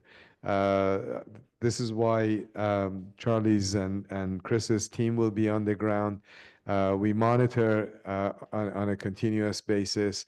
We integrate into the community, and we make sure that our programs, by participating in the local community, local politics, as well as local programming, that we're always promoting Petaluma on multiple levels, marketing, social media channels, etc. And I believe the hotel in and of itself will actually contribute heavily to that just by implementing it. Charlie, you want to add something?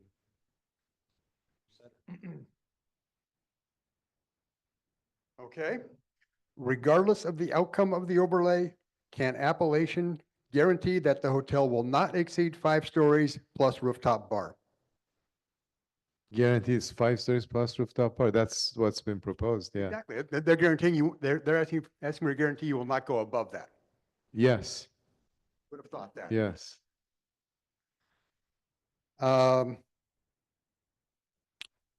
Don't love the name Appellation Hotel. How about Vineyard Hotel? Sorry, Charlie, it's sort of in your face. Already taken. Fair enough. How does the team plan to celebrate our Aboriginal and Spanish colonial heritage? How about our disenfranchised BIPOC communities? Yeah, I need to do some research and study. Again, whomever submitted that question, please send. We have, by the way, on the cards there's a QR code where you can actually access the website specifically for the Appellation Hotel. And please, all those kinds of things we love to hear.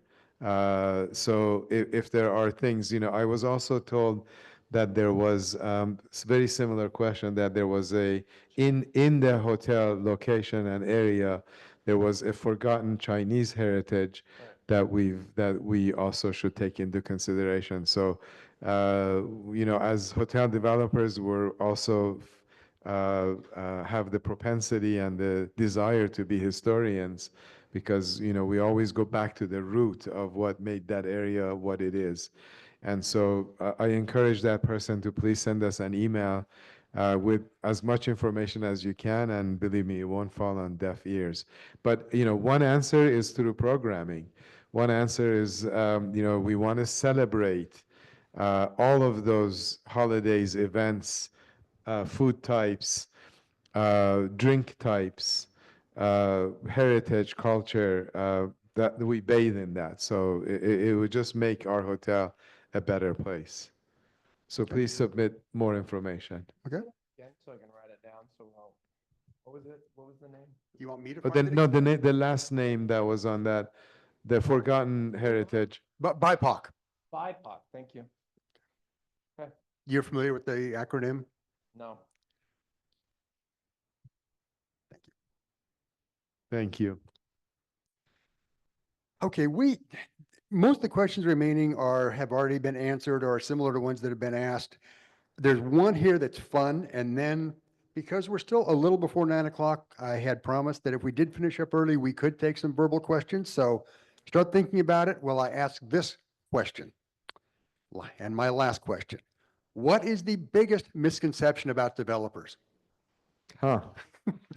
It's no, the biggest misconception about developers is I think what they show on TV, dramatizing what developers do. And by the way, it's a really good question. I've often thought about it. My kids and I have conversations about this all the time. But I think really the misconception about the developers and the identity of developers as a whole, as a group, is truly what sets us apart. Because when you talk about a developer, you're talking about a wide range of people. There are, it's just like banks, and almost any community. And the there's a lot of development companies that they understand the process. You go buy a piece of property, you put a project on it, and you make money. Hello, we have a new guest. That's for the live questions, by the way. um, so I think the biggest, I don't know necessarily, I would say it's misconception. I think that it's what you experience. It's like the old story of when they brought an elephant to a new town at night and nobody had really seen an elephant before, so they wanted to go find out what an elephant is. Somebody touched the trunk and somebody touched the leg, somebody touched the body, and somebody touched the tail, and they all told their story of what the elephant looks like was completely different. It's the same with developers. You know, my company, our family, we immerse ourselves into the project. I think development companies, you would be hard pressed, I would say 99% of them, where the owner, the CEO, the founder is going to be sitting in this chair talking about these kinds of things. Most of them don't even know. Some of them can't even point to where the project is at. And so I think what sets us apart from any potential misconception or any reputation that they may have is that we treat the project as one of our own. If we're going to live there, we're going to run it, manage it, and integrate into the community. Whatever those are, I think we make ourselves set ourselves separate. I was just going to say, I mentioned to you earlier, we have 3 or 4 projects going right now. They're all with different development partners. And one of the things that Charlie and I said from the start, as we started this company 6 years ago, was we're not spring chickens anymore. We don't want to work with developers because there are misconceptions, and some of those are true about developers. They build something and they leave town and you never hear from them ever again. I can tell you, we spend a lot of time getting to know our development partners. I'd say we were on a bit more of a speed dating with Ebbie and his team, but we took a lot of time to get to know each other before we decided to join in the development of this hotel. Ebbie and Tom and his team are truly developers, but we're really a part of that. And we really are very selective about the developers we choose to work with because it's our reputation at stake too.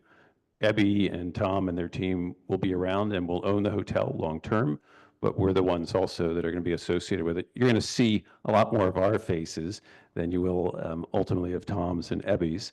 And so, you know, our reputation is at stake. And so we are very thoughtful and selective about the development partners that we choose to work with. Yeah. Did that answer the question? Way better than I could have. Well done. Okay, we will open the floor to a few questions, and I still want this to be questions, not position statements. Anybody want to take that challenge? I see one hand up in the corner. Come on out. I'm not sure my cord reaches that far. Oh, that's fine. That works. Good evening, everyone. Thank you to the community and to you guys for facilitating this. I was curious, there is grant funding available through CalWorks, the state, as well as through the VA Supportive Services grant funding that allows for hotel vouchers for those in need of temporary shelter. And I'm curious if you guys are open to facilitating and partnering in any of that. I'll take a step. So not aware of any of that. So thank you for helping educate that. And I hope that I can talk to you after this so that you can fill us in a little bit more. I will tell you, it kind of also comes back to what happens in an emergency and that sort of thing. Charlie and I have been at it for quite a few years in the hotel business, and quite often, again, because this hotel will built to the best, highest standard, inevitably there will be something that happens. You know, we deal with fires here, we deal with all sorts of other things that happen. And quite regularly, we are the place where locals will come to when something happens to their home, especially if in the case of significant fires or other things like that in the area. And we are always very supportive, and we're not the people that, you know, say, okay, we're going to take advantage of your misfortune. So, but we'd love to learn more about that because I think that's something again, I would think is a natural thing for us to do. So love to just talk to you afterwards if you could. Yeah, thank you. Thank you for the, okay, I see one more hand up here and I see one in the corner in just a moment. Let's start here. I'm Kevin and this is Judy. We're living in San Luis Obispo. We're moving back to Petaluma. And we have a hotel in San Luis Obispo called the Slow Hotel. And it's a lot like what you guys are proposing. And it's a big part of our community. We do go down there for dinner once or twice a month. And our friends love it. The school loves it. So I'm hoping that the Appellation Petaluma is going to be something like that. It's I will Yep. tell you, Okay. The team that built that hotel are Charlie's partners in the Hotel Healdsburg. And the team that runs it, we know, they're call them hospitality, buddies of ours. We know them well and we respect very much what they do. And that's a really good example of, I think, having seen it once, I think it's been very much embraced by the community there, and that's what we're all about. So, yeah. when you do move back to Petaluma, 2 times a month is not enough. We need you there at least 4 or 5 times, please.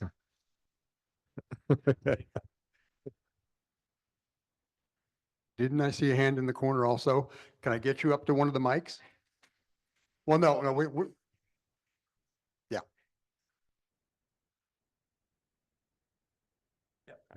Hi. So I hear you guys talking a lot. You've been at this for years, right? And I hear you talking a lot about wanting to embrace local and embrace the culture around here and embrace farming. But when I'm listening to you, you don't know any of the farmers around here or the local farm to table companies that you'll be working with. I haven't heard one mentioned except for some wineries and Della. So I want to know, how is it that you're so invested but don't know the locals that you'll supposedly be using? Well, like Tamales Bay Foods? Tamales Bay Foods, Petaluma Poultry. It's all on the screen right there. I mean, this is just a handful of them, right? But I think, if you're talking about like produce and someone that's growing something specifically, we will find them because that's what we've done yeah.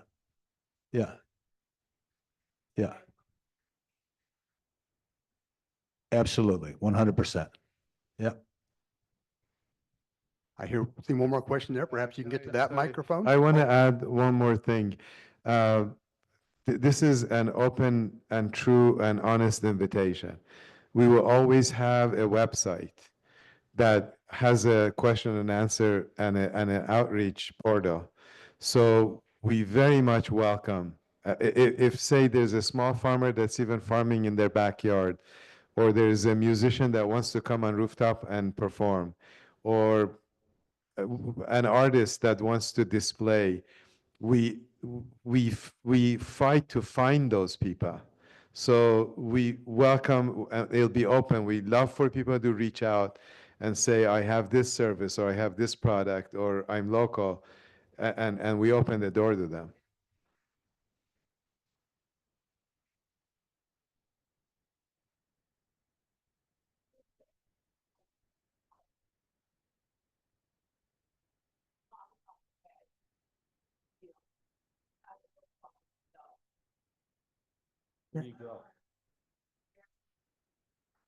And I would just remind everybody, get to a mic. We have maybe 20 people watching from home and they just missed most of that exchange. So, any?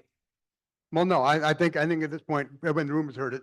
Let's move on. But just for anybody else who wants to ask a question, please be aware of that. Are there any more questions with that said? Okay.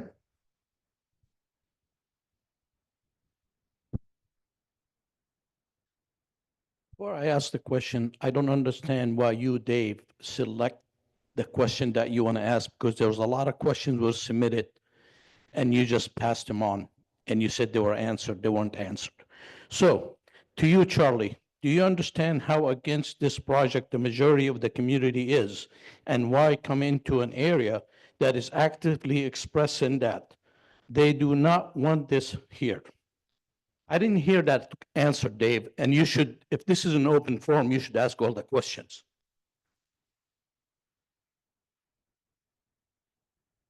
I mean, I really don't know how to answer that, so. I mean, I think it's a great project. I like Petaluma. We've put a tremendous amount of work into this, and I think it's the right project. And I know that's not the sentiment of everybody, but that's what I say. Yeah, I mean, to add to that, I think your question was based on a statement that I'm not sure it's factual. So when you say everybody is against it, I don't know if that is a true statement to begin with. I don't think I found that out, especially I've spoken to a lot of members of the community. And I think even from the first time when I came as Ross's partner, and we met with the community members, I thought I received actually a significant number of favorable support for the hotel. So I think the premise of your question was based on a hypothesis that I'm not sure is accurate.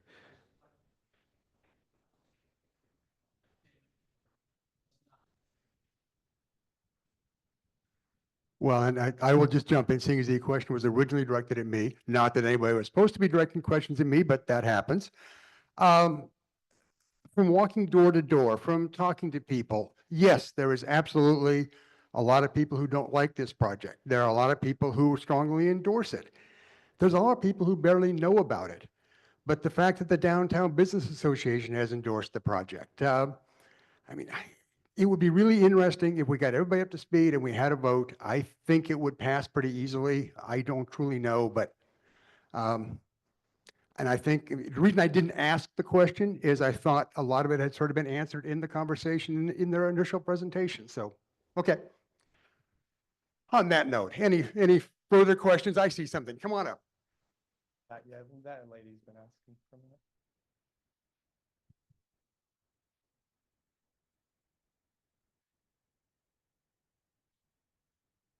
I heard your answer, and I liked what you said about if it came up to a vote, you think it would pass. And yet, sitting on our chairs this evening is a flyer which demonizes the people who are behind the referendum as being, I don't remember exactly what the words were, but basically it was a very derogatory statement about us being extremists.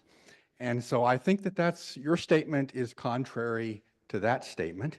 Is there anything that you'd like to clarify about that in terms of how you feel about us having a referendum so that the people can decide if they want this project?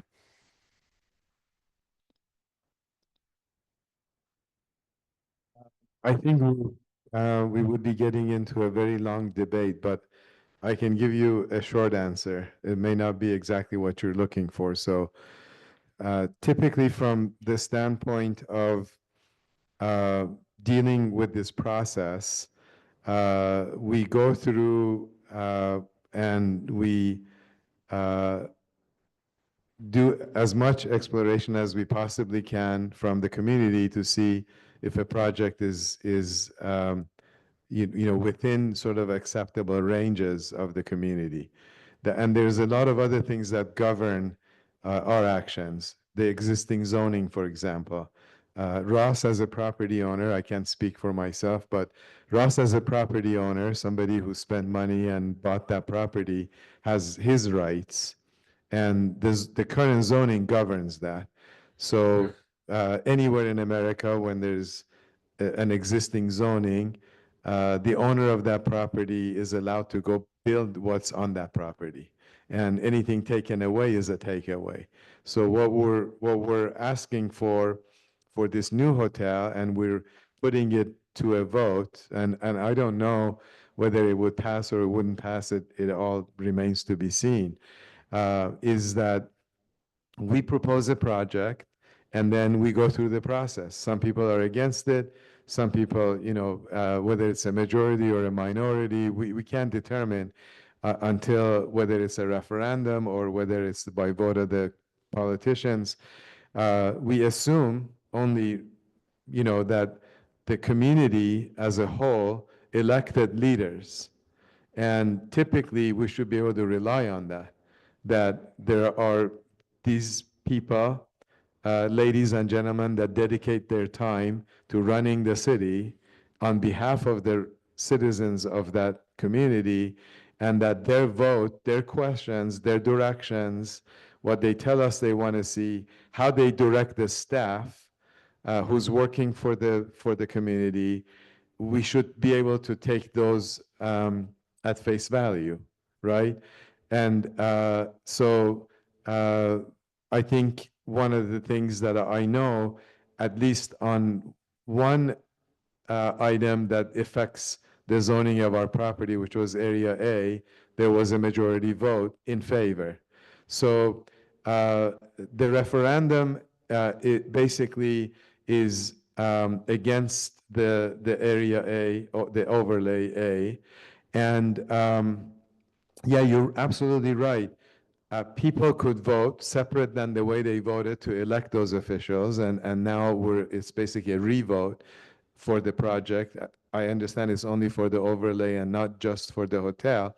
However, the overlay derailment, so if they get enough signatures and there is a vote in November, if there's not a special voting, it could stop the project, which then whomever owns the property, either me or Ross or whomever Ross decides to sell it to or who will buy it, can go and follow the zoning code and build the project. And that would be a small 45-story tall and with a type of a hotel that would support those economics, right? So it wouldn't be anything. In other words, you can't build the Appellation, just cut off its size and say, okay, we demand to have a approachable luxury or boutique or whatever, however way you want to name it.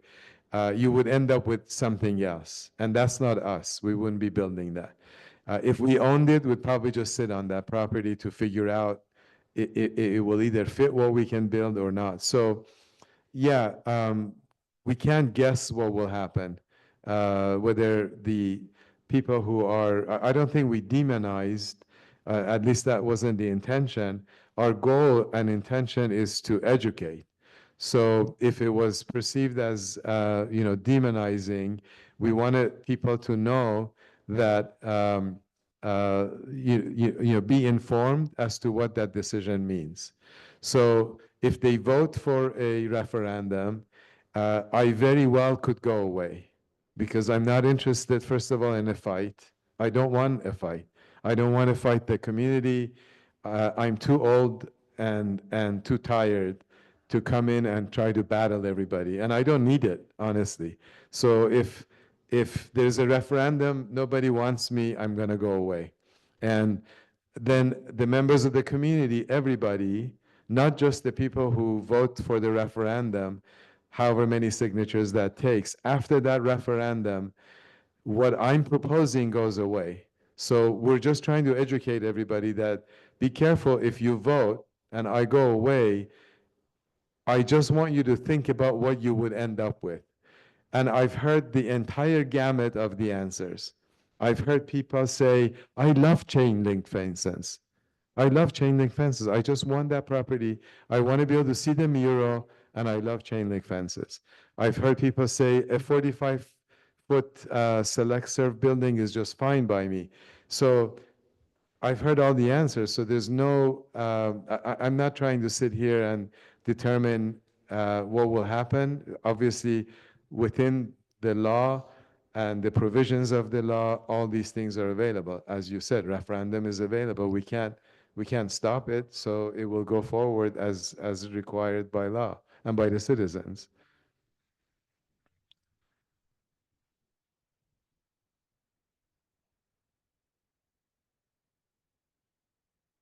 Well, why do you consider yourself in that group? What's referred there to is my employee's license plate was put on social media, violated their, so those are the people that are being referred to. There are people who are making a mockery of the politicians. There are people, again, all we're saying is we don't want to be a part of that. Okay, again, okay. And with that note, it is now 9:01 and we are through. Thank you for being here. Thank you to our speakers.